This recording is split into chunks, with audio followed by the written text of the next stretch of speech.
omissions that you found at all? Someone like to bring that forward, please? Councillor Holmes, thank you. Seconder, please. Councillor Boot, all in favor? Thank you, we're carried. Okay, we need a motion to adopt tonight's agenda. Are there any changes? Thank you, Mr. Mayor. There's no late items, but there was an addendum to the agenda, item 11.1, the OCP amendment and rezoning for 13610 Banks Crescent.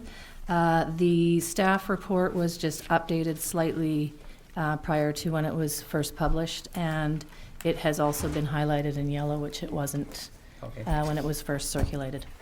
And that's all. Thank you. Thank you. Okay, motion to adopt the agenda, please. Councillor Peak, thank you. Councillor Carlson, all in favor? Thank you. Carries. Okay, moving ahead. We have no statutory hearings, so we're looking at delegations. Chief Larry Watkinson, please. Thank you, Your Worship, Waterman, members of council, members of staff, and thank you to the public for coming this evening. And I appreciate you letting me join you as a delegation tonight. I'm here to speak to you about an issue that we're challenged with in the city of Penticton right now, in particular our marine rescue program on Okanagan, South Okanagan Lake. Currently, we're operating out of a 1988 17-foot aluminum, fiberglass on inflatable hull rescue boat. This boat has been in service for a number of years. We have housed it at our downtown industrial area fire station, and we've had to be transferring it to either Skaha or Okanagan Lake to service for rescue services, which gives us about a 20 to 25 minute delay depending on how busy the boat launches at that particular time.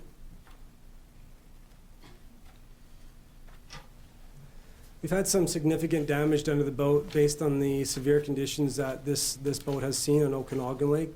As you can see, we've had a number of hull fractures, including that. We had an incident where our firefighters were out underway with a rescue, and the pontoons actually separated from the hull based on impact on large waves. We had to abandon the rescue and return to shore.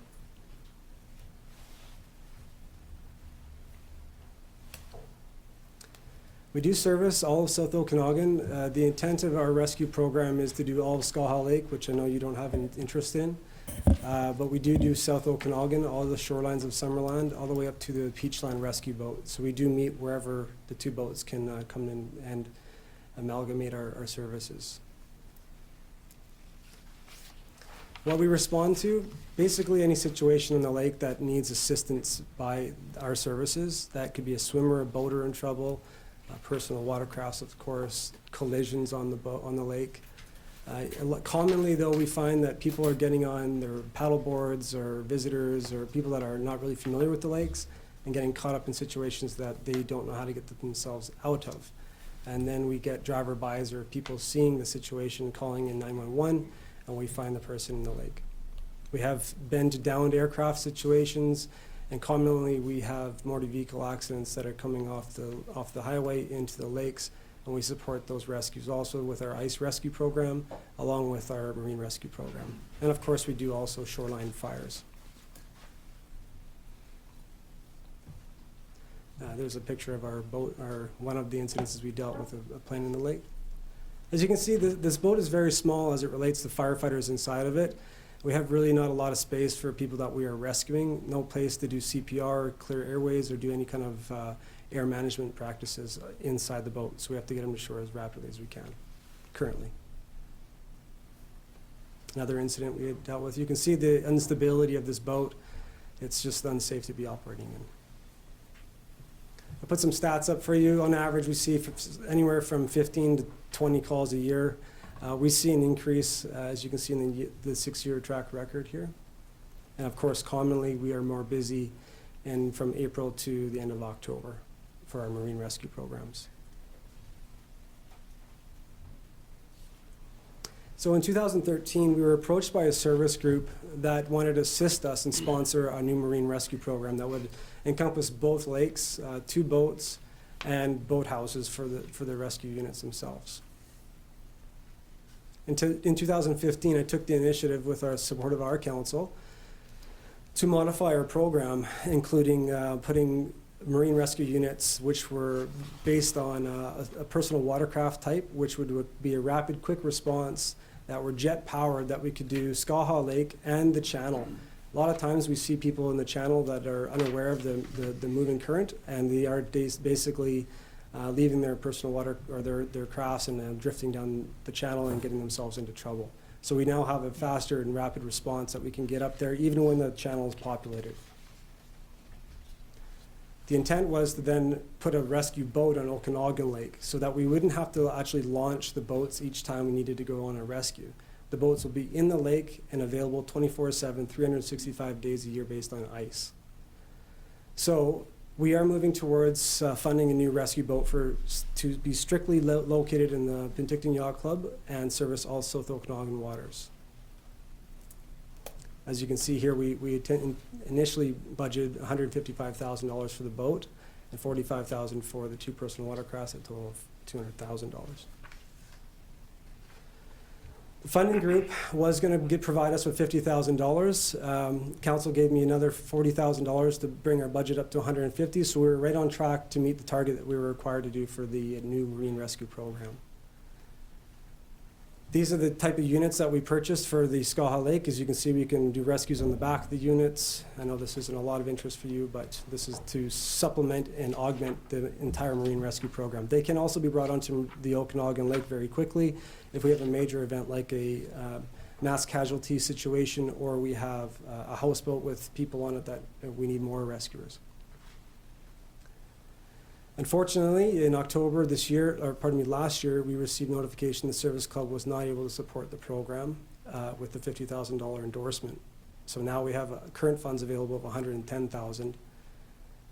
And we received, out of the RFP process, 2 quotes for the rescue units, one for $186,000 and one for $444,000. We did choose to go with the lighter quote, which leaves us in a deficit of $76,000 to fund the rescue boat. So we are in a shortfall here. This is the basic outline of the boat. It's going to be a double-hulled aluminum boat, jet-powered, so we don't have to worry about people just under the water level with our props. We have a redundancy system built into this boat, so we have 2 power jets that can power the boat under each one or the other. So we won't, if we do lose power, we have a redundancy system on the lake and enough power to also haul or move vessels as required. This boat will handle all circumstances on Okanagan Lake. That was part of the mandate for the RFP. So why sponsor this program? You know, more than ever, we're seeing people that are joining our beautiful Okanagan, South Okanagan areas, enjoying our lakes and shorelines. You know, people that are visiting, not just residents of our community, but people that support our economic drive. They come here, and our residents and taxpayers deserve a rescue system on Okanagan Lake. As you know, living in South Okanagan, the winds get very severe in this area. We see dramatic changes very quickly in Okanagan Lake. I experienced it myself. My family and I recreate on our lakes all the time throughout the summer. I certainly want a rescue service on our lake, so if I end up in a situation, I can call on somebody that's going to support me. And we do have an automatic response from our downtown fire hall, and it would be a rapid emergency response without any delay. Of course, sponsorship would be recognized by Summerland, District of Summerland Deckling on the boat to recognize your contributions. This will ensure that we have continued marine rescue services in the South Okanagan. So the ask is this. I recognize that the City of Penticton has been doing marine rescue services for over 30 years now. I do see this as the fire chief as a regional service. We do this, of course, for the right reasons, and that's the moral reasons, to make sure that the people enjoying our lakes are doing it in a safe manner. And in the situation that they do have to call 911 for support, they will have services and marine rescue services there to get them out of the predicament they may be in. So I'm here today asking you, the council, the District of Summerland, the people of Summerland, to contribute to this cause, help us fund the gap, the $76,000 gap, I have been, as you've probably seen in the media, eagerly going out to different service groups, individuals and businesses in and around the South Okanagan. And I'm proud to say that we've done very well with our fundraising efforts thus far. I can't give you an exact number, but last week alone I raised $16,000 towards our efforts, and I have a number of other interest groups. In particular, the Penticton Yacht Club is very interested. We just haven't got an exact amount yet from them. They have to do their year-end budget and come up with a number that they can provide us. They've also given us a free slip in the marina, which is a big contribution. The Lakeside Resort gave us $10,000 on Monday last week. So we certainly have an interest in marine rescue, and I can appreciate the situation where taxation shouldn't have to be the only way to fund these types of situations, where we have a unique marine rescue program that needs to be funded, but not everybody is going to be enjoying this service. This is why I'm going out to individuals and businesses and special interest groups to help fund that deficit gap. Thank you very much for your time. I'd be happy to take any of your questions at this time. Council, questions of the Fire Chief? Councillor Holmes. Thanks for your presentation. I wonder if you or maybe somebody on staff be able to tell me how does marine rescue in Summerland work right now? What happens when if there's emergency off Rotary Beach or whatever? I think the chief can probably respond to that. So currently, we still do service Summerland. We still have a boat. We do have a mechanism for response. My concern is that the boat will fail us again. We will continue servicing those shorelines up to Peachland. We also have an effort with the Naramata Volunteer Fire Department. They do have to respond to the station and launch their boat still, so we have a much faster response time through our organization. Okay. Thanks. I noticed in your report that I read that the Naramata boat and your boats, you respond to a lot of the same emergencies. There seemed to be some redundancy there. And is that something that you can look at to maybe merge your services or so you don't have that duplication? And then just just on top of that, in light of that, should we be looking at this as a regional issue, and should we be talking to the RDOS? Shouldn't they be involved? Yeah, I agree. I do believe it is a regional issue. I did give this very similar presentation to the Regional District Board. Unfortunately, I didn't get very far with the funding from the RDOS. And to your point of Naramata's boat, the boat is a fine boat. It certainly isn't at the capacity of the boat that we're funding. Just you can imagine this based on the funding difference. Our boat is built for very complex and challenging situations, where we are able to go up onto rocks in between barriers, pulling heavy pieces of equipment, vessels, aircraft. I mean, we're trying to build a boat that's going to meet the demands of the Okanagan Lake for the next 40 years.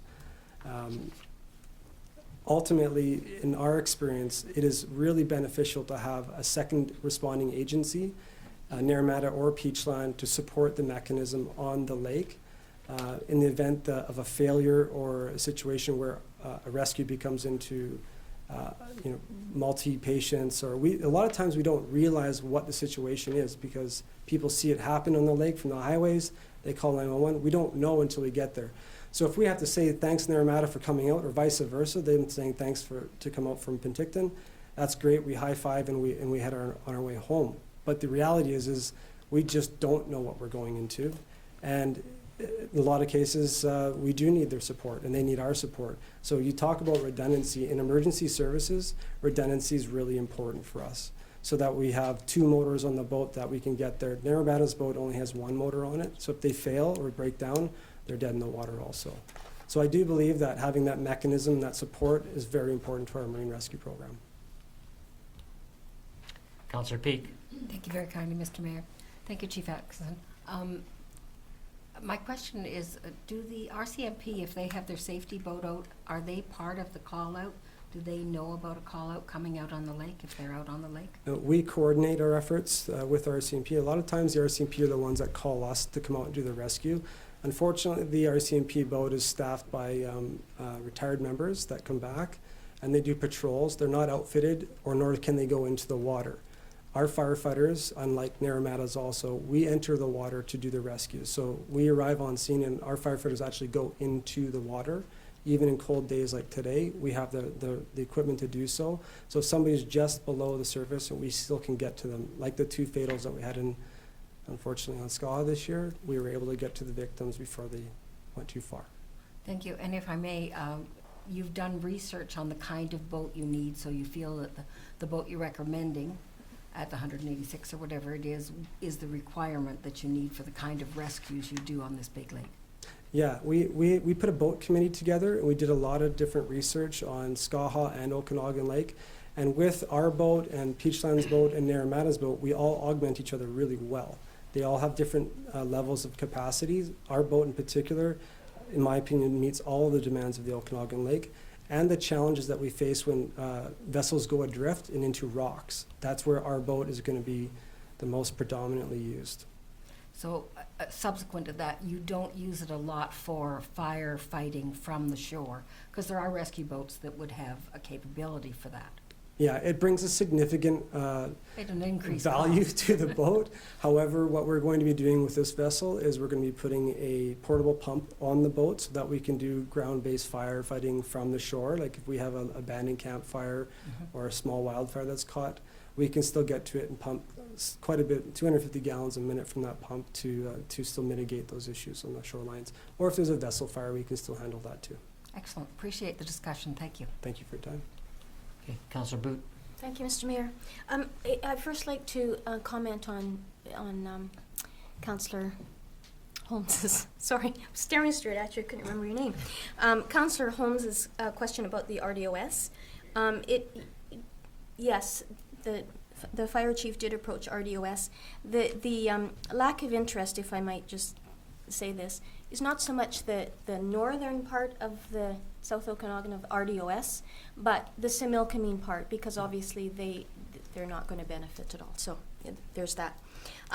Could you tell us, Chief Watkinson, what your launch time is now?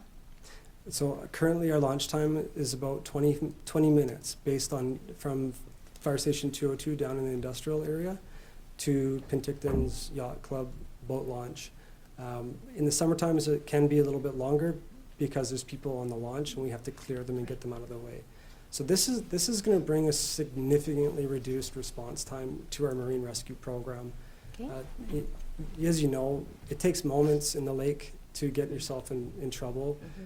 You fall in the water off your sailboard or your paddleboard and you lose contact, or you tip your canoe and you lose contact.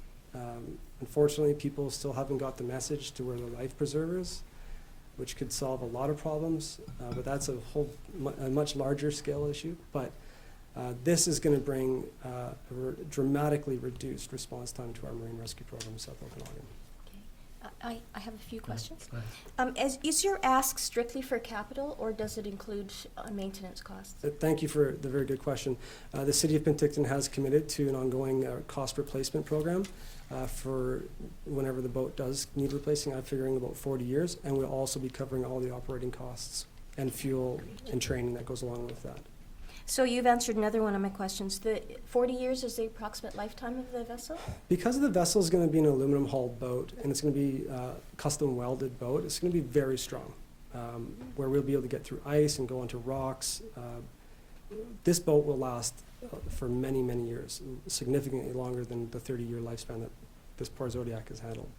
We expect it to be a 40-year boat, if not longer than that. Simply the thing is we can replace motors and the boat itself, the vessel, will still remain strong.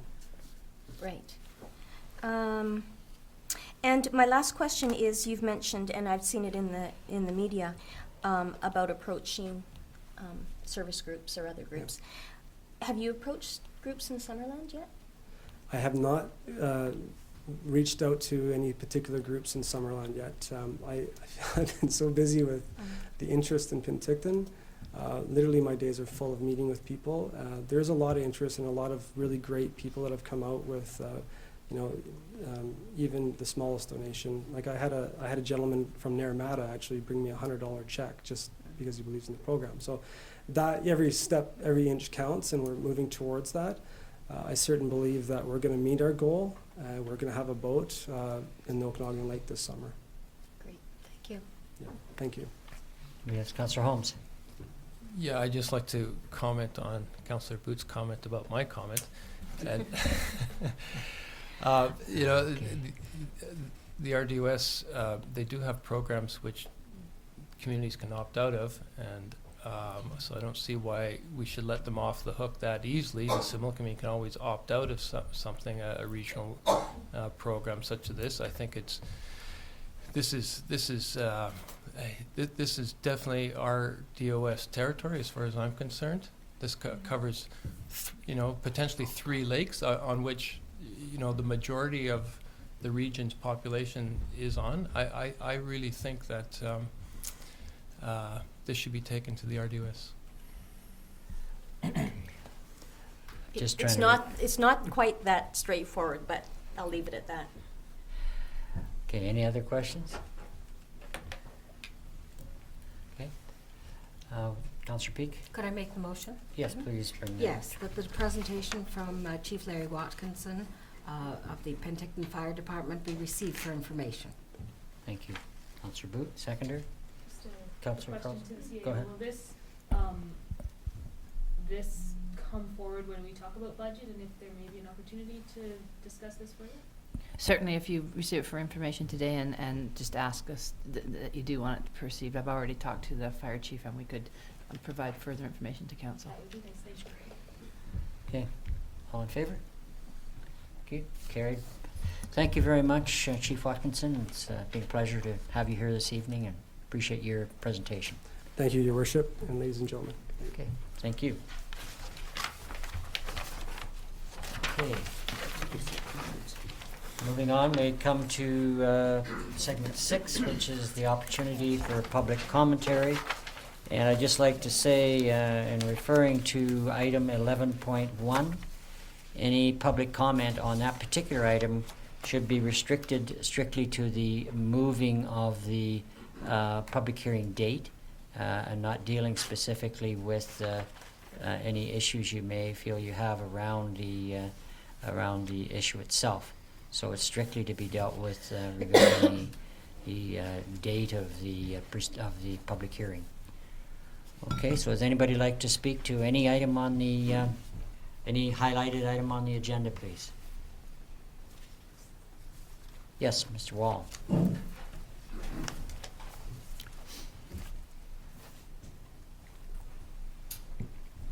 Hi, my name is Doug Wall. I'm at 13807 Latimer Avenue. When you deliberate tonight about moving that date forward, I think I did send an email to Yes. council members today. I'd just like to reiterate that you consider limiting that time period. That's not an indefinite delay. No. And that's my only comment. No, I think your point was well taken. Thank you. Okay, thank you. Anybody else like to speak to that, please, or to any item? Okay, thank you very much. We'll move on to my report then. So first of all, I'd like to welcome everybody back to the council table, and I'd like to wish the public, the press, and staff and council a happy new year. We've had a busy and successful past year. All facets of the council work over the past year, as well as each department, development services, works and utilities, finance, corporate services, recreation administration, all had very full plates over this past year. And the district has been successful in an application for grants for a number of major projects. I might like to add, and this kind of adds to what I said in the previous paragraph, that the preparation required to move from concept to letting of contracts and on-site work is considerable, but is now bearing fruit. So there are times when you may think, well, what's happening? Well, there's an awful lot of work that goes into the, say, engineering and other background information required before things can actually move forward. We are moving forward in 2017. The $6.9 million Garnet Valley Water Separation and Road Improvement Project started this fall and will continue when the weather improves. The $3.2 million grit removal project, which will ensure the longevity of the wastewater treatment plant, is critical and the critical maintenance of PRV 10, which will require a district-wide water shutdown in March, will all be completed in 2017. We continue to work on streamlining many of our services, particularly in finance, development services, and recreation.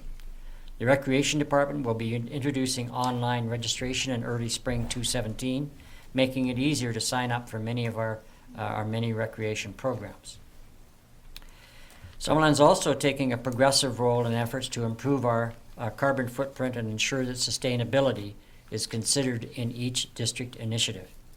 Currently, it is a council priority to examine opportunities that exist to maximize the economic benefit of owning our own electrical utility in Summerland by investing in alternative energy projects such as solar. As we move into 2017, I'd like to welcome our 2 new senior managers to the district. David Svetlitsny, did I do that okay? Perfect. Boy, I'm surprised myself. Has taken on the role as Director of Finance, replacing Laurie Coates, who retired last fall. And Dean Strachan is now the Director of Development Services, who replaces Ian McIntosh, who will retire at the end of January 2017. I believe that this sets the stage for the community and the district to move forward for a successful 2017. Thank you. CAO. I think you covered pretty much everything I was going to. We have a great pleasure to introduce our 2 new employees today, but you've done that, so that's great. And welcome, Dean and David. Also, I was going to talk about the recreation online. They've been training this week on the program to have the online registration, and certainly for the spring programs that are coming in March. It should be up and running beforehand, but certainly for the next time a catalog's out, we'll have online and telephone registration, including ID cards for users of the facility. So that's kind of an exciting, quite large undertaking. In the last newsletter that went out, there was a piece in there about the upcoming solar conversation. It's basically entitled, what does solar look like for Summerland? Tammy Rothery, our sustainability coordinator, is managing that, and it's a really good opportunity to start the conversation, both for a utility owned larger solar farm, solar garden type of thing, but also on the solar, improving the opportunities for individual solar applications. So that's on February 16th, and there's more information in the newsletter about that. Great. Thank you. Very much. Mine was longer, yours was shorter. We all win. Okay, moving on to item 10.1, our information items. Is there anything amongst the correspondence that council would like to bring forward at this time? Councillor Boot. Just very quickly, some of the residents probably know that through the Regional District of Okanagan-Similkameen, we have a very close partnership with OBWB, Okanagan Basin Water Board, that takes care of water concerns up and down the valley in the Okanagan Basin. There is a letter in the correspondence widely distributed to primarily to our Prime Minister and federal ministers, pleading with them to continue to put resources into funding to try to stop the zebra mussels and quagga mussels, which are can be a huge detriment to infrastructure, hydroelectricity dams, anything like that. Tourism, obviously, as well. So I just wanted to bring that forward. It's critical. Thanks. Thank you. Anybody else? Councillor Peak. Yes, the item on page 54 under the Ministry of Community Sport and Cultural Development, and I'm speaking to the review of the rural education practices and rural education funding, and correspondence will be received until the end of January regarding that, and I think there may be people within our catchment area that would be interested in making sure that their ideas and comments were received. Yeah, that's a deadline, isn't it? It To is. receive information. Thank you. Anybody else? Okay, could I have a motion to receive the items, please? Councillor Peak, thank you. Councillor Carlson, all in favor? Thank you. Carries. Okay, 10.2, committee and commission minutes. Anything there to bring up? Someone like to bring that motion forward then, please, to receive? Counselor Holmes, thank you. Seconder? Counselor Trainer, all in favor? Thank you, carried. So we move ahead to Development Services reports. 11.1, our Director of Development Services, Mr. Strachan.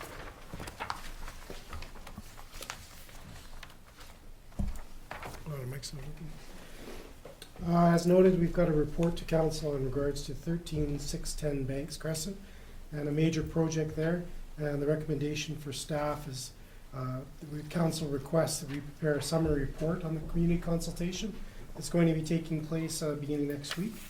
There's 2 consultation opportunities for the public to provide input.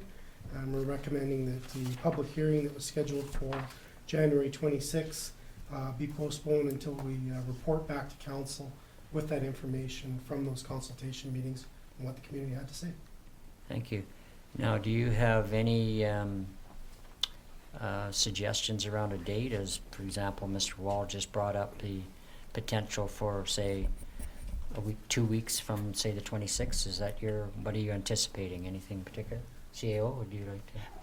I think that our thought would be that the information from the public meetings would come to that the following council meeting on the 26th, I see. and that you would set the date at that point in time, so it could be 2 weeks Oh, I see. Okay. from there. I think we've had the same conversations that it's important that the process continues, but just to ensure that I think we can assess on the 26th to make sure that we have all the information, or that the council doesn't have further questions once we've looked at the summary.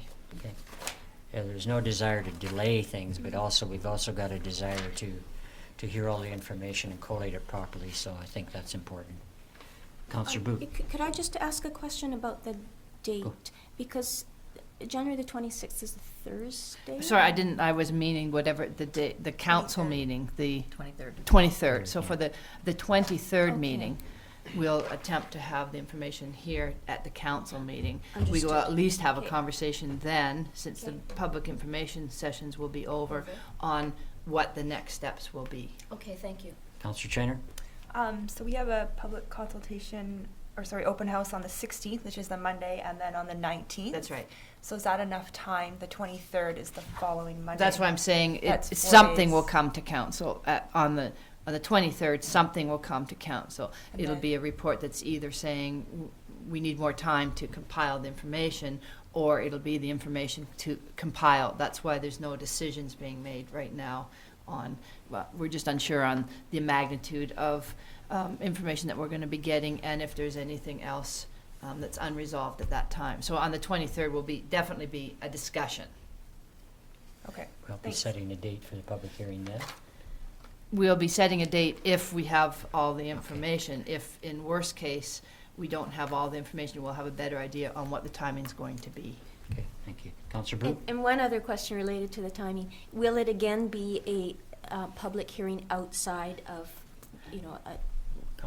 Typically, anytime Chambers? anytime on a Yes. large magnitude project, you would do it separate from a council Good. meeting and in a venue that's large enough to hold any of the anticipated attendees. so it'll be a separate Yeah. meeting? Thank you. Councillor Holmes? Could you give me an idea what this summary report would look like? What would it be summarizing? Will it be attempting to answer questions and that sort of thing. What we hope to do is to take all of the information that's received at the open houses, at the open house and the public information session, and record all the questions that are asked and provide the answers that we receive back, or that we are providing back to that. Be, part of a public hearing record that you have to do a process correctly is to make sure that any of the information that's available is together in one place, and that forms an integral part of it. Dean, did you want to say anything else to that? Just exactly that. Yeah. We'll try and summarize the questions in general, but also provide all the comment sheets that were received.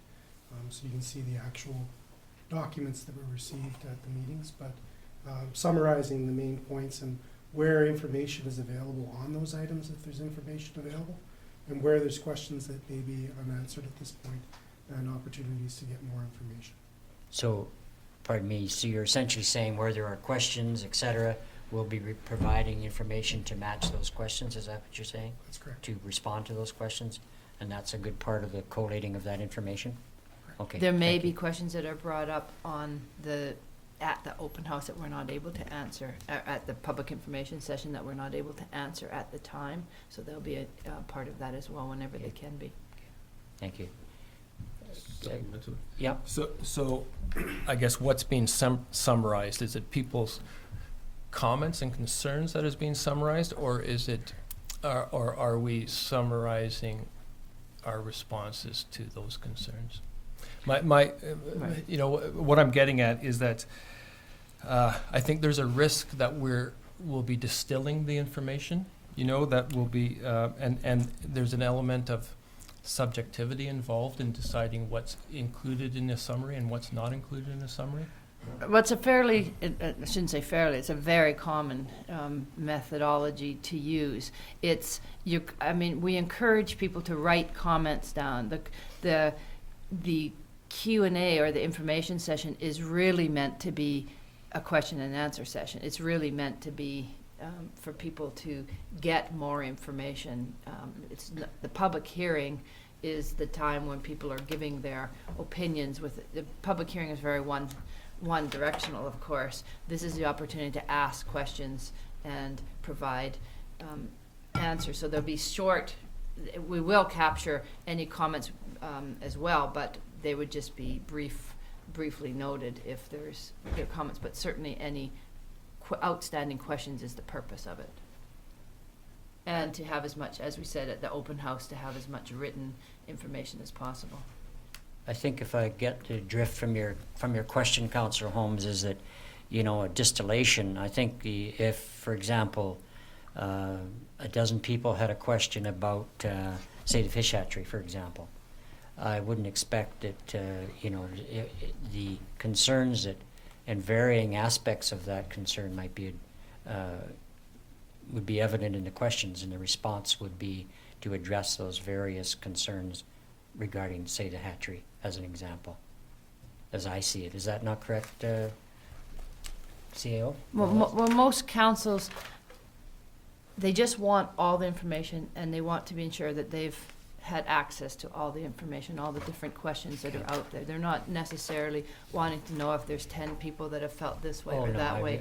So the idea of this is that it's just factual information. It's just facts. It's just if a question's asked, when it's possible to provide factual information, not because it's very important for us as staff to make it clear at the meetings that for anything that we're talking, it's not against the development or pro the development. It's just trying to provide the facts and not opinions on the project. Okay, Councillor P.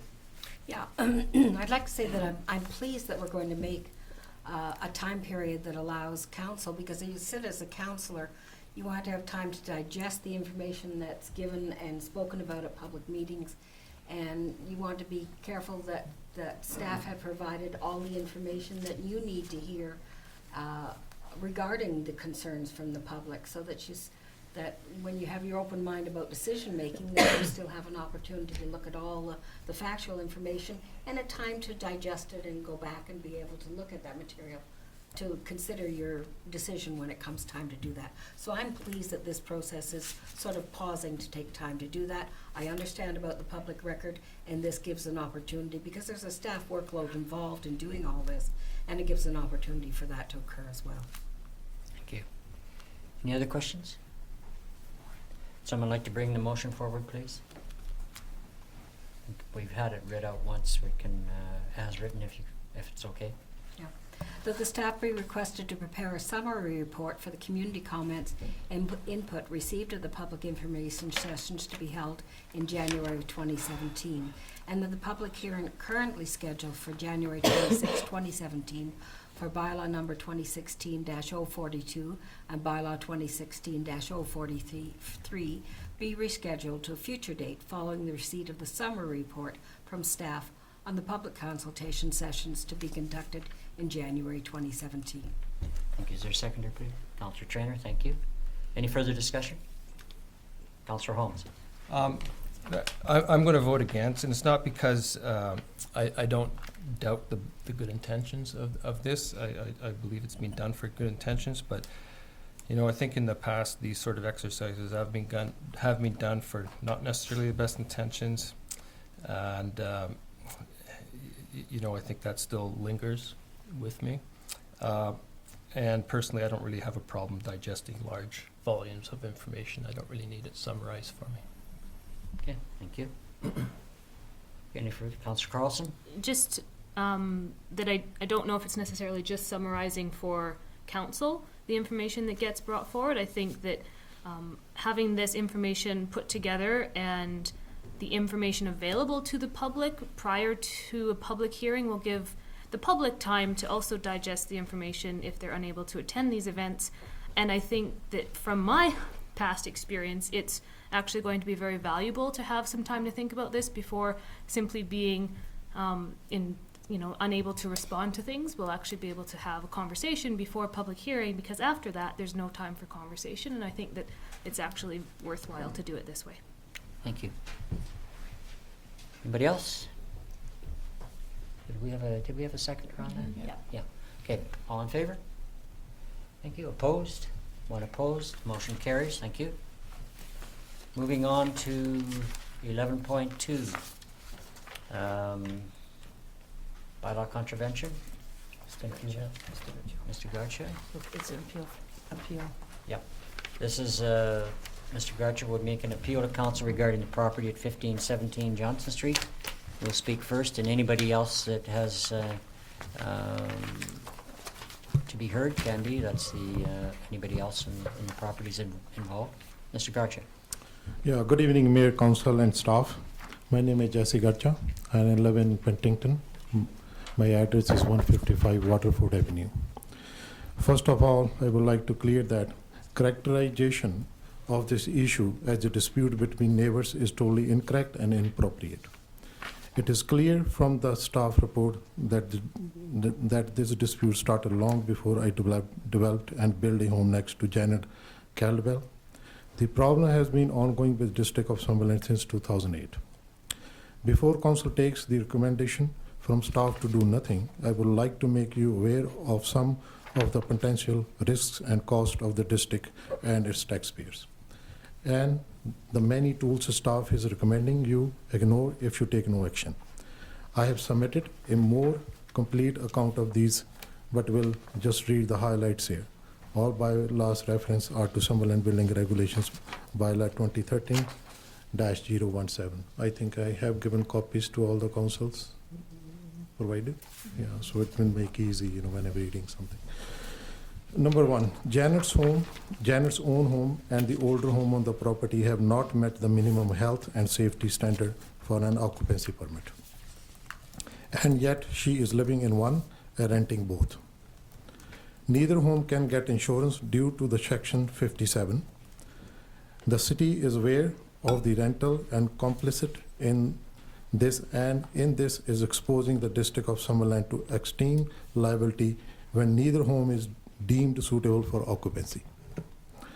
Number two, the district is ignoring its own illegal occupancy bylaw, as the homes are occupied and rented without an occupancy permit, which is Section 3.1.4.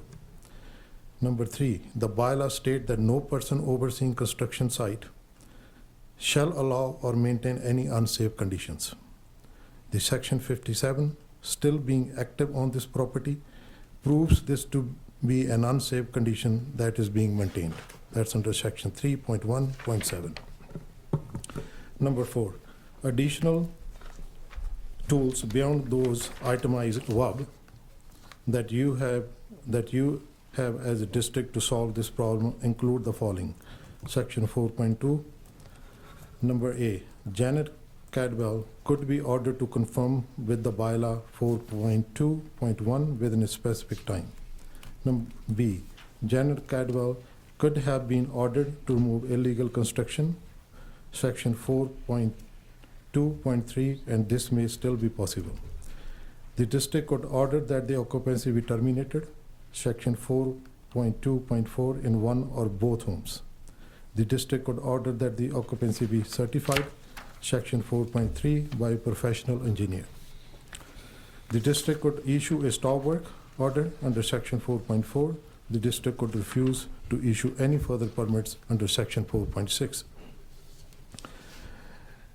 Further I go, Ian McIntosh is aware that I worked to solve this trespass issue favorably with Janet.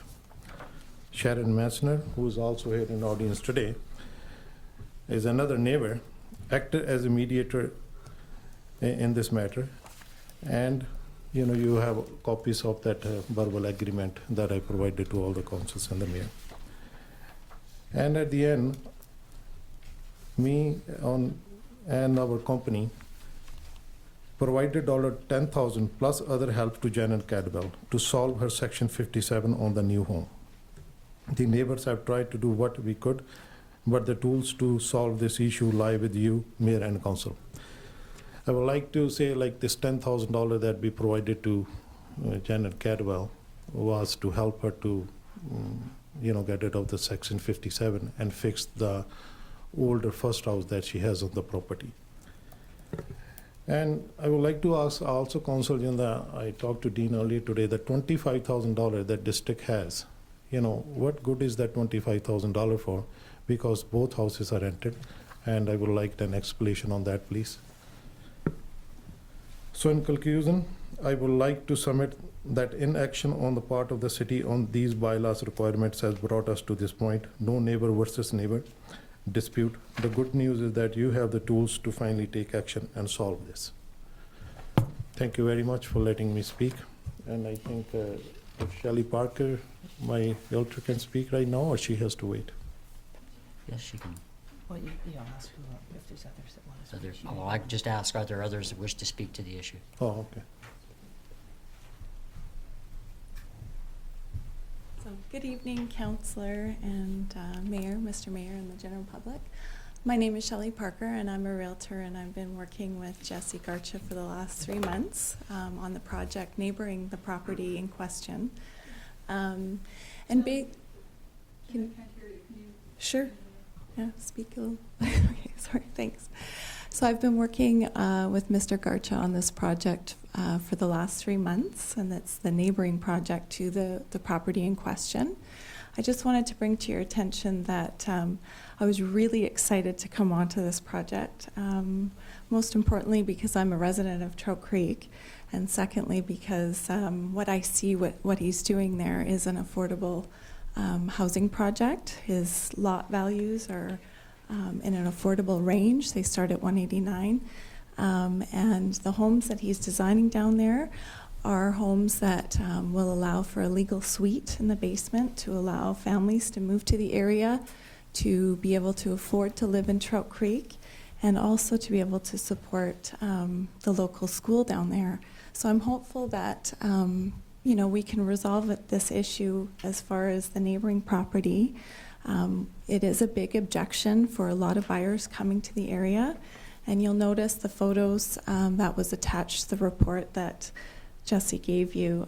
This is what essentially buyers are looking at when they come to look at these properties, and they're not going forward with it. So I just wanted to encourage staff to make a recommendation to council that basically somehow this can be resolved favorably between both parties, and that either the house in question, the older home, could be fixed to a point where it shows nicer or meets the minimum health standards and safety and occupancy, so that we can move forward and continue to create a vibrant community in Trout Creek. Thank you. Thank you. Is there anybody else who would like to speak to this? Yes, ma'am. Oh, Sharon. Yeah.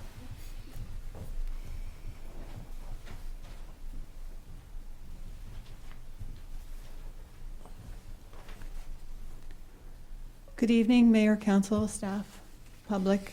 My name is Sharon Mansier. My address is 4416 Williams Avenue, but I do own the home on the other side. So there's Mr. Garcha and then Jeanette Caldwell between us, and I have the rental home with my husband on the other side. I agree with Mr. Garsha that this isn't a neighbor-neighbor issue. I'm sitting next to Jeanette. I talked to her on the phone for, I guess, an hour or more this morning. I really like Jeanette. This, I really object to Ian McIntosh putting that in the report. I think that is really inappropriate. This issue has totally been created by the District of Summerland's lack of follow-up. I understand that Ian, in his report, has written about the easements and all of that. We all get the easements. Mr. Garsha gets the easements, Jeanette gets the easements, I get the easement. We understand that. It isn't about the easement.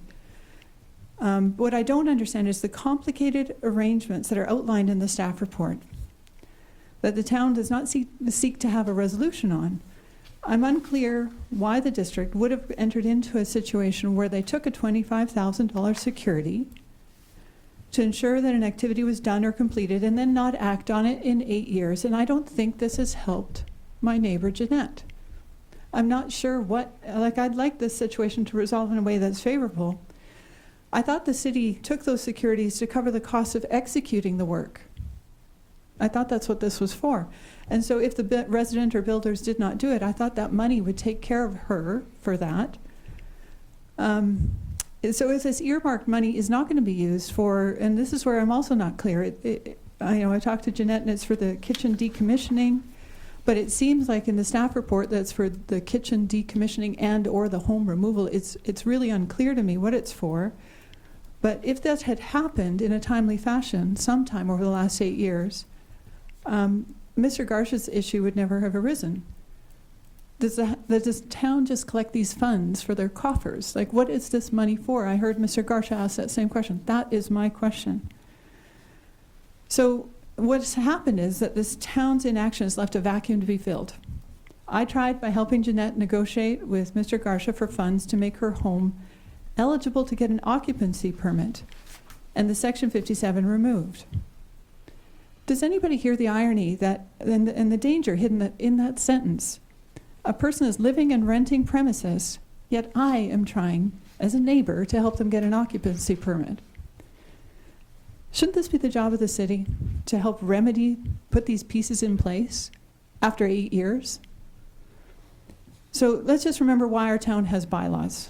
When residents cut down trees that they should not have, when docks get built longer than they shouldn't have, and when things are in contravention building bylaws.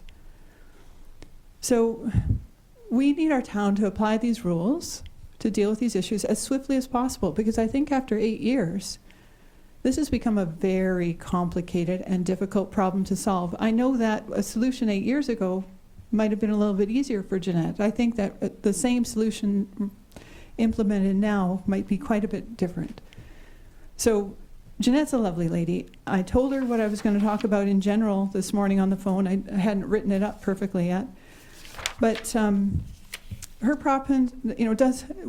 does her property's Section 57 status impact Mr. Garsha and the sales of the home adjacent? Well, I can tell you I know it does, because when I considered selling my rental home on the other side, or when I go to rent my rental home on the other side, I used to be able to rent it quite a bit easier than I have been in the last years. And, Jeanette knows that, she needs that home or wants to keep that home for income. It does hurt my income. But I can be friends with her and have different long-term plans for the neighborhood. But my quibble is not with Jeanette. This is not a neighbor-neighbor issue. This is a quibble that I have with the city. I think the city has taken $25,000. I don't think they have any intention of returning it to Jeanette. I don't think they have any intention of doing anything. And I'm a little bit concerned that sounds like a pretty high tax to pay for doing business in Summerland. So I'd like the city to consider what we can do with this issue. I'd like it resolved in a way that works, because I do think that in some ways my needs align with Mr. Garsha's. I think in some ways my needs align with Jeanette's. I think I have a complicated issue that I'm in this vacuum filling that the town has left. So I'm just appealing to the council to consider what they can do. Thank you. Thank you. Any further?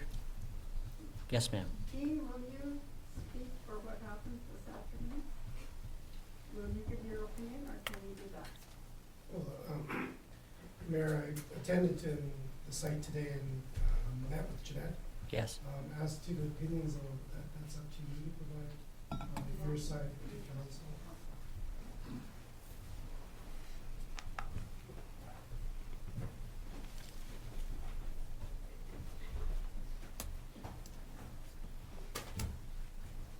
Hi, my name is Jeanette Caldwell. I live at 1517 Johnson Street, and I guess I'm the issue. The problem started quite a few years ago. The city asked for $25,000. We gave it to them in lieu of, it was our SPs that we gave it to them in. They accepted that. And there was conditions, and I did everything I could within my power to meet those conditions. And then I ran into one problem after another. I had Alan Mann working with me for many years. Amazing man, really appreciated his help. I was going through a lot of stress. I lost my son, and I lost a lot of other things after that. So it's been a struggle for the last 8 years. I've had Sharon on one side of me that's been handed me advice, and that's worked very well. And there wasn't a problem until they started the construction next door. I knew I had, easement on that property. They never come and spoke to me. They went ahead and did whatever they wanted, but when they got a stop and desist out of Kamloops because they didn't have my signature, that's when the problem arose.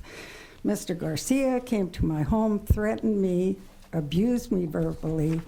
There was a lot of issues. And it turned ugly. I ended up telling him that I wasn't going to sign anything until we had some kind of resolution, and I didn't know what I was going to sign. I went and talked to an attorney down in Kamloops, and he told me exactly what I should do. I followed his instructions, and I did it. That's where the $10,000 come into play. He said, your signature's worth $10,000. If that man's going to be abusive, so be it. That's what it's going to cost him. And that's what it cost him. I have tried everything I can to keep my home up and to do everything I can. I am 71 years old. I only have an income that everybody else is aware of with pensioners. I rent the little house to try to make the mortgage payment on the property, and I have been able to keep going. I've defaulted a bit on my taxes. I've worked with the credit union to bring that up to date, and I know where I am there, and I keep struggling, and I keep working with it, and I do all kinds of amazing things in that home. And I've had friends in that home that have never seen anything like it, and anybody wants to come and walk into that home and take a look at it and see what we've done, myself and my children, feel free to do so. This $25,000 that was put up should have been put up in cash. The municipality accepted it in RSPs. They have informed me that they cannot give that back to me because I was living with a man at the time, and he put that up. That was our RSPs and joint, but it was in his name. It has to go back to him and to his children. He's deceased now. So that money, I don't know where it's going to go or how it's going to play out, but I do know that the bank is charging $150 a year to hold on to that RSPs, plus they're collecting interest on it, which I think the municipality of Summerland should be getting that interest on it, because that's money should be in their pocket. It's a mess. And I would like to see it resolved. I personally feel that I should get back the $25,000. And I talked to Dean today about it, why I should get it back. He says it can't happen. I can accept that. But there has to be some kind of revolution on it. And in this deal that's going on with Mr. Garcia next door, this has to stop. This is very, very stressful on me. I've been in and out of the hospital the last 2 years about 6 times, and it's all stress-related diseases. And I'm not prepared to go back into the hospital again. I'd like this resolved, and the only people that can resolve it are you. Now, Dean was down at my house today. He looked at things. He didn't see any more than what we pointed out 2 or 3 problems that can be resolved. The thing with the kitchen in the old house, that can be resolved, but I'm going to have some feedback from this council to do that. Thank you very much. Thank you. Okay, CAO, where are we at here? Dean, did you want to give a summary? Just for clarification, yes, I met with the property owner on her site today to discuss the issues and to hear her perspective, and she did show me the home, but I am not a building official. I wasn't there to do a formal inspection. She did point out some items with those components. We didn't review in any detail. They would need to be reviewed by an engineer in one case, as well as a plumber in another case. But there are some outstanding items with the current home. They've been outstanding for a number of years. We did discuss those components, and furthermore discuss some of the components with the older home that could be done. Jeanette had mentioned about some roofing work and some painting work to that house, and that would proceed. And I think there's an opportunity for continuing of work with Mr. Gauthier as well as Ms. Caldwell to try and clean this up and get a resolution. So just for further clarification, the $25,000, it might have come from personal RSPs, but it's a letter of credit. So we do not have cash, and it's not the letter of credit hasn't been cashed, but there is that problem in that it was from this other person who's now deceased, so we don't have a legal right to cash it, and it ultimately it's going to have to be returned to the lawyers of the estate. That's the issue with the letter of credit. And secondly, with in the work that we've done so far, what I've gleaned from it is that if we are to take further action as far as the exploring the coming in and doing anything on site ourselves or taking any more action, that would be through the courts, and that's one of the reasons that we're here is to find out from council if they want us to take next steps or not. We are hoping that we can do some more conversations ourselves with the property owners to see if it can be resolved, but from the information we have so far, there's nothing else we can do until we go to the courts to get the permission to go onto that private property and do it. It sounds to me, I mean, it's a, if I may, certainly a messy thing that's gone on for quite a period of time, which is obviously being pointed out. But I'd certainly like to see a quick resolution or a reasonably quick resolution to this to satisfy the difficulties that both parties appear to be going through. So if that means referring this back to staff to have some legal opinion, if that's part of it, to be gathered, and in conjunction with our building inspectors, if that's required, then I think we should move in that direction and try and resolve this thing more quickly. It bothers me immensely to see something like this hanging on. It just shouldn't happen. So we must resolve this, and so one way or another we better do so. So I don't know what your recommendation is, that we make a referral of this issue to staff to continue. Councillor Holmes? Can we ask questions? Yep, Yes. Go ahead. So, of any bylaw infractions that may be happening, is our only recourse to go through the courts? Do we have no any other means of enforcement? Go ahead. Yeah.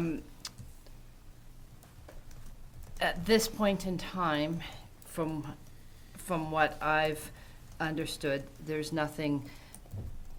I mean, we've got a section 57. The building infractions, we can continue to go after.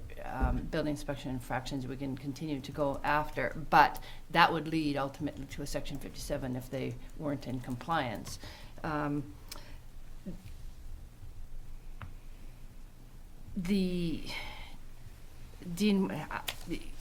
this is a really difficult one exactly for what was spoken earlier in the amount of time that's been allowed to pass here before it's come forward to council. So I apologize. It's just really difficult from our end as well. But did you want to add something? Yeah, at this particular juncture, as the mayor pointed out, the resolution is likely the best solution. If we needed, we continue to work with the property owner to figure out the actual occupancy issue they have with having a second home on the property. And we discussed those two, and they're somewhat separate issues, although they're intertwined with each other. They are somewhat separate issues with the house still having a kitchen. So essentially having still two houses on the property. The time it would take to follow that through the court system as a solution could be difficult as well as long. It may result in not a favorable court. Jeanette can't hear you. Oh, Can you pull your mic in, please? It's not working. Is it? Oh, it is. Oh, my apologies. This is all new to me, so you have to forgive me. So there is an option to, as was noted, that we could look at legal action. However, the current position we're in with our file system and what we have in place and the actions that have or have not taken place definitely creates an issue with that. The best resolution likely is, as the mayor has noted, is to work with the parties involved and try and identify a solution. And we continue to work with Ms. Caldwell as well as with Ms. Scratchet and solving some of the larger aesthetic issues, hopefully sooner than later. And over the next few months, resolving the bigger issue for the municipality, which is having two homes on one property, and how we're going to move forward. We've had some preliminary discussions today on some of the options, and we're going to hopefully discuss that a little further next week. And how we can resolve that in the longer. And I certainly would recommend that we would get further legal opinion. I don't, when I say that, because exactly of the things that Dean said, the lack of some of the documentation and some of the issues that we have here, we certainly could, if council wanted us to take steps, so when we say court action, the first steps is actually having a lawyer, investing the funds to have a lawyer actually look at the situation at this time. So we're likely to do that, but I have one question. So when you talk about two homes on one property, you're talking about what qualifies as a home, right? So I think one of the issues is around the kitchen aspect of the older home, that qualifies it as a separate home. If it didn't have the kitchen, then it would not be identified as such. Is that correct? Yes, Mr. Mayor, the second kitchen makes that the existing single family still exists. Mm-hmm. So originally the plan was to keep occupancy of the existing home while a new home was built, Yes. and that the old home would be removed after that occurred. During that process of construction, it was decided to try and attempt to keep that single-family dwelling by the owner, and began a process of connecting the two buildings together, so this would just be additional residential occupancy of the main house. Yes. However, the component which is key to being a separate house, being the kitchen, wasn't removed. So that component could possibly remain in the house, but there's a number of different things that would have to take place to either reduce the size of the unit to allow it to be a secondary suite or a carriage house or other options that need to be explored. But all would require further building permits and further works, all circling back to resolving some of the original building permit issues. Okay, what I'd like to see is, going back to staff, and we'll have council resolution perhaps to that effect, but then for an outline once, staff has looked at it as sort of a step-by-step process of how we and the proponents can arrive at a resolution so that it's clear as to where we're all going. Because I think that's what we need is some clarity around what's specifically required, and you've put some good points out with respect to what might be a carriage house, et cetera, et cetera. So those are some of the options perhaps, but they certainly need to be examined thoroughly. And I'd like to see, as we come to resolution, as proper step-by-step approach that everybody's clear on. So that's what I'd like to see, but I think to do that, we have to have a council motion to take this back to you to have that done. Is that correct? Yeah, thank you. Councillor Holmes, I'll make a motion. thank you. Are you okay with that? He's going to make the Yeah, you're gonna make the motion. I Sure. thought you were sort of. I'd like to make a motion to referring the matter to staff to work on a negotiated resolution and to look into legal action if required. I'll second that. Thank you. Any further discussion? If I might? Yes. Just one thing, we heard, I think, from all three of the speakers this evening about the $25,000 letter of credit. Is that something that can be, it sounds like it's something that can be addressed kind of very quickly in terms of returning it to the estate and then letting the estate deal with it? Right, Or it's am just- I off the mark there? Right. The only piece that we're looking at is to make sure that there's nothing that, there's no rights that the district has to keep it and to use it for, I mean, if the house, if it was legally able to be used for that purpose, then that's what we would use it for. But we're just in the process now of. And it was that's where the recently- legal, That's, yeah. yeah, okay. Thank you. for It's that. not our wish to say it can't be used for the purpose it was given for, but if ultimately, from a legal perspective, we've had to tighten up some of the policy around the letters of credit and the terms that we take them on. Okay, thanks. Councillor Peak, then Councillor Carlson. Thank you, thank you. I'm very pleased that we came to a motion. I think staff have to be given that opportunity to do further work, and sometimes it needs to come from council. I really find it unfortunate that this has become this complex and has gone on for this length of time, but hopefully with it coming to a resolution at council, that we'll be able to get to some solutions more quickly in the future. The only question I have, pardon me, Councillor Carlson, go ahead.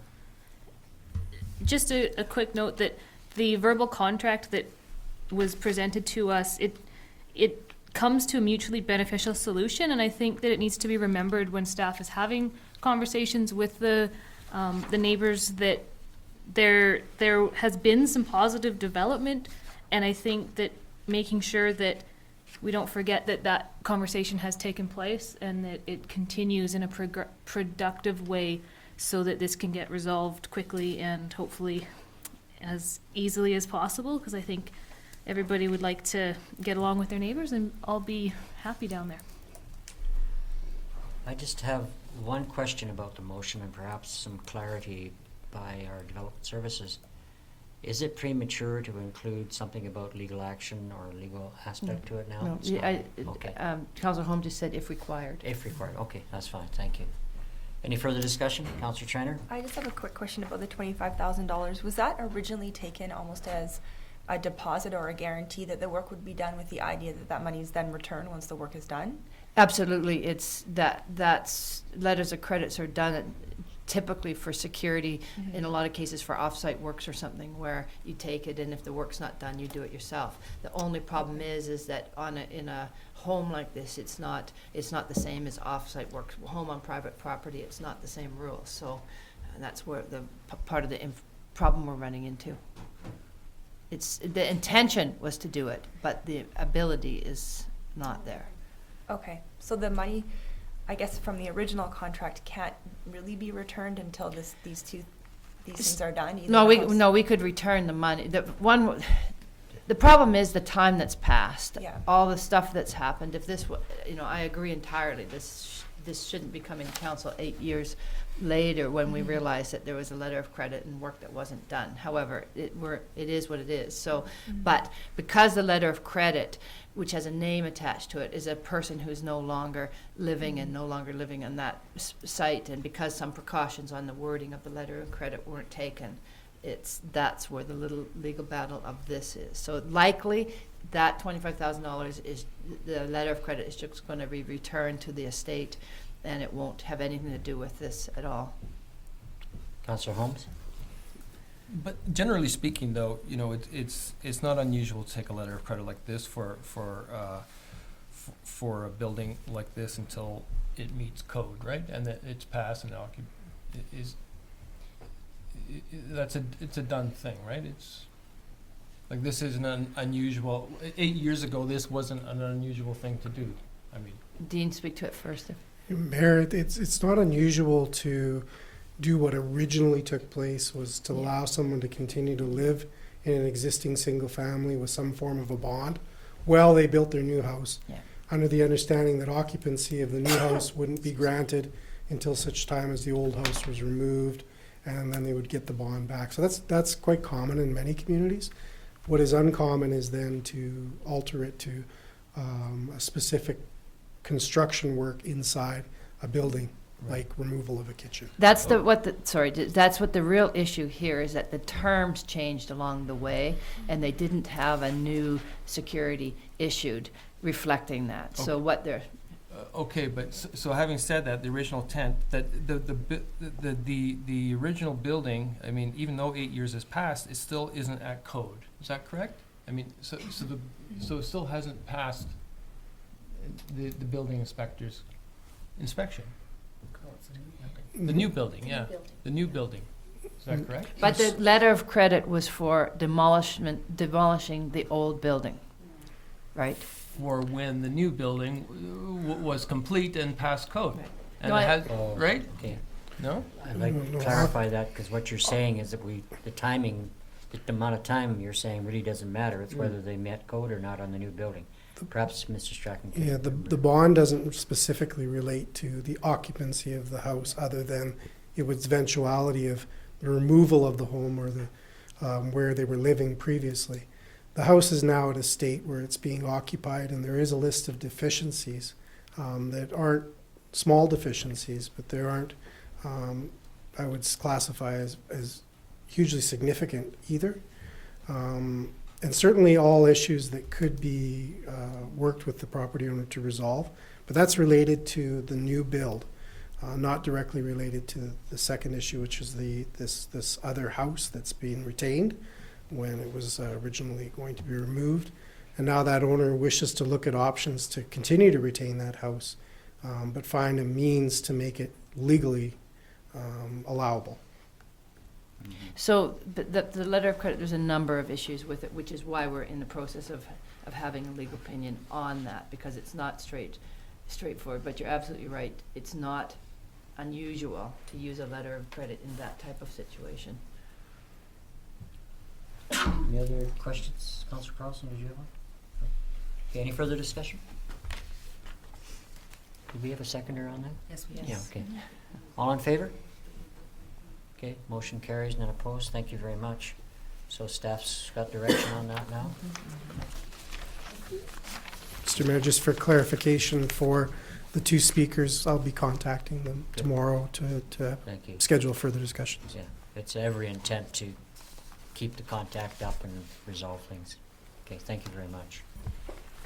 Okay, we're on to 12.1, officer designation, CAO. As you can see in your package, there's I've got a report to appoint David as the finance officer in accordance with section 149 of the community charter, and Dean Strachan as approving officer. I have made the recommendation here that Dean Strachan's appointment as approving officer is effective January 31st, which is Ian's McIntosh's last day of, I should say February 1st, January 31st, because Ian is still here and there is a transition. They're working quite closely together, so we just discussed it and determined that would work. They'll be working closely on the files anyway. We do have a bylaw that's an officer designation, but it's a little bit unclear if it actually automatically appoints, so this is why we've brought this forward. Okay, thank you.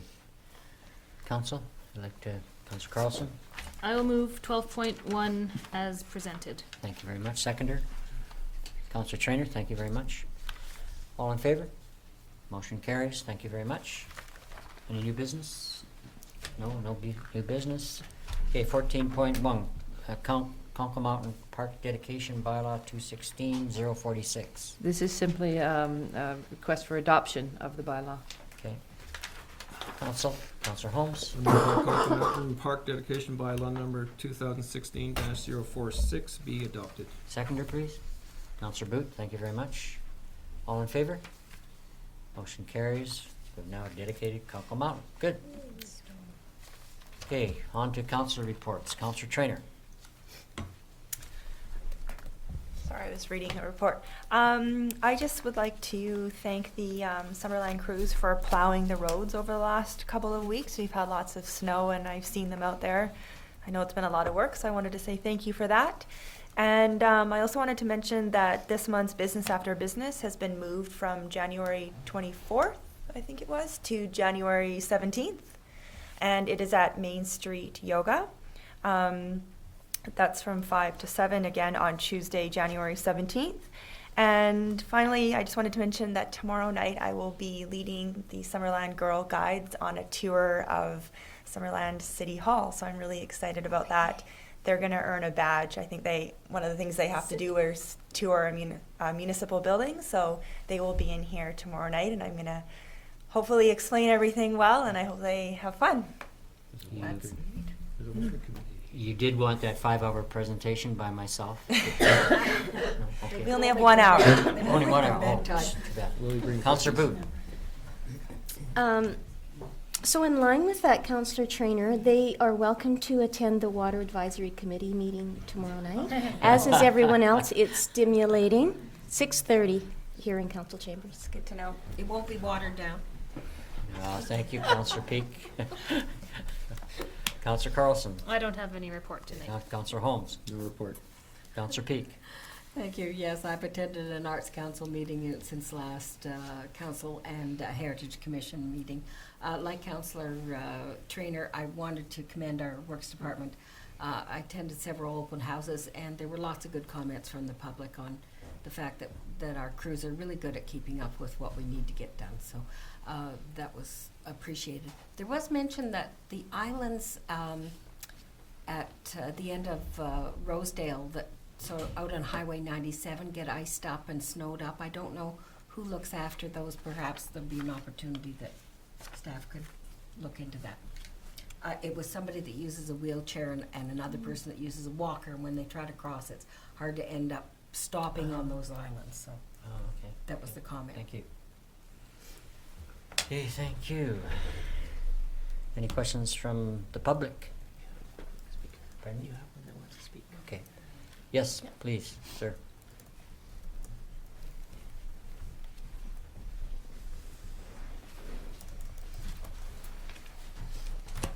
My name is Brian Newlands, and we have a house at 2101 Randall, and I'm not here to complain about anything.